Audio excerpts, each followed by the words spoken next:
दोस्तों, मेरे किचन में आपका स्वागत है। आज मैं आप लोगों को सांभर बनाने बताने जा रही हूँ। सांभर बनाने के लिए यहाँ पे हम सामग्रियों को इकट्ठा कर लिए हैं।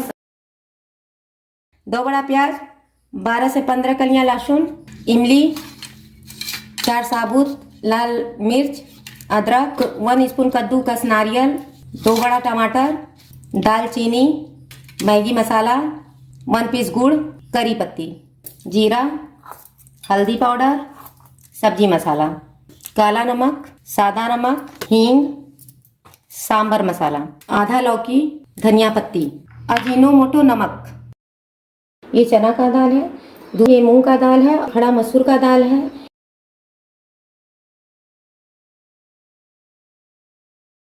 मैं अरहर का दाल ली हूँ।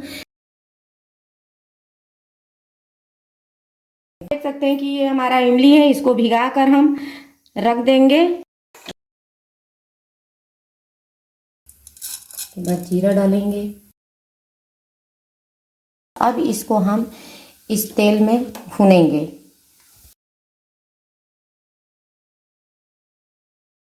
अब आप देख सकते हैं कि यह हमारा तीनों प्रकार का दाल जो था वो बिल्कुल भून कर तैयार हो चुका है। अब इसमें हम लौकी डालेंगे, कटा हुआ प्याज डालेंगे कच्चा, एक बारीक कटा हुआ टमाटर डालेंगे। अब हम इस सारे दालों को जार में डालेंगे पीसने के लिए।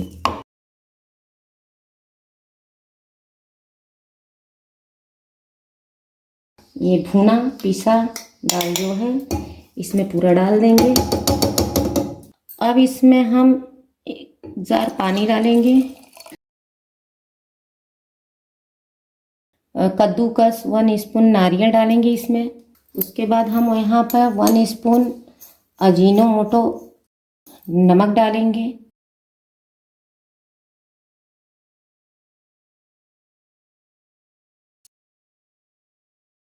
थोड़ा सा तेल डालेंगे। उसके बाद थोड़ा सा जीरा डालेंगे, प्याज डालेंगे। उसके बाद हम यहाँ पर 15 कलियाँ लहसुन लिए थे, उसे कूट कर डालेंगे। उसके बाद हम ये अदरक का छोटा छोटा पीस करेंगे। इसका भी हम पेस्ट बनाएंगे।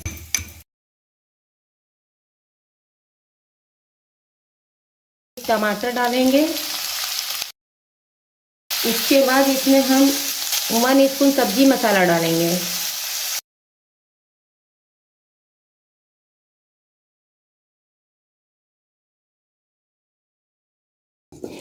सांभर दाल ये बनकर तैयार हो चुका है। और यहाँ पे जो हम फ्राई का जो सामग्री था हम सारा इसमें डालेंगे।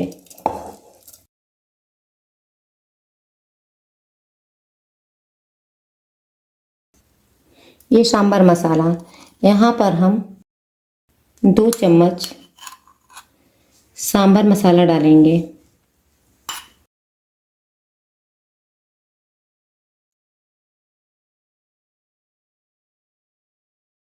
एक चम्मच सरसों का तेल डालेंगे। उसके बाद लाल मिर्च,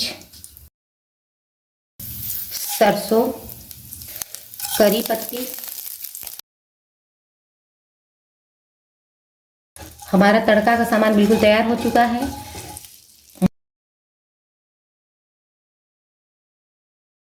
अब इसमें हम गुड़ डालेंगे।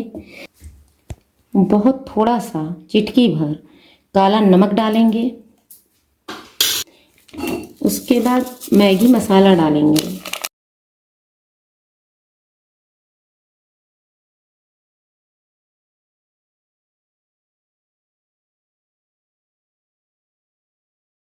अब यहाँ पर हम हरी धनिया पत्ती डालेंगे और अच्छी तरह से इसको चला लेंगे। सांभर पतला होना चाहिए, बहुत गाढ़ा नहीं होना चाहिए। इसके लिए हम यहाँ पर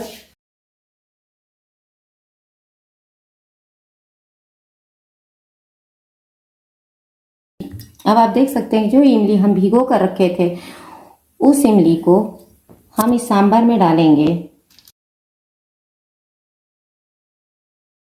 अब आप ये देख सकते हैं कि ये हमारा इमली का पानी एक कटोरी बनकर बिल्कुल तैयार हो चुका है और इसे अब हम सांभर में डालेंगे।